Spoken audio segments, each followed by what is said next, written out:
C'est un château à la frontière de la Charente-Maritime et de la Charente. Il a été racheté par des Anglais qui ont été mis à l'honneur dans un célèbre magazine, mais aussi à la télévision outre-Manche. Une success story que nous racontent Claire Gressieux et Tiffen Pfeiffer.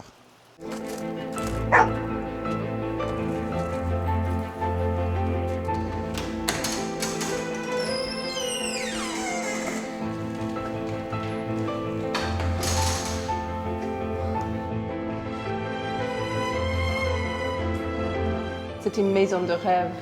C'était juste magnifique. On n'a jamais vu un escalier comme ça. Un château historique niché au cœur d'un parc de 12 hectares, Sarah et Georges ont eu le coup de foudre pour le site en 2010. Leur souhait, vivre dans leur propriété, antiquaire spécialisée dans les étoffes et férus d'art. Mais la chaîne de télévision Channel 4 leur a donné une notoriété internationale inattendue. Welcome to Sundays at the Chateau, where this week, very excitingly, Tout est parti d'un article dans ce magazine de décoration et pour leur plus grand plaisir, aujourd'hui, ils louent leur demeure pour des mariages.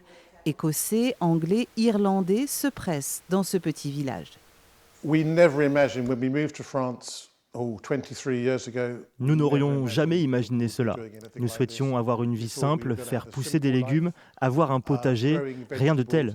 Et puis, il y a eu le magazine et la télévision, et maintenant, nous faisons des mariages. C'est incroyable. And then television, and now we're doing weddings. It's a roller coaster. Les travaux d'entretien d'une telle bâtisse sont considérables, même si Sarah et Georges restent discrets. Les mariages sont donc les bienvenus 4 mois dans l'année.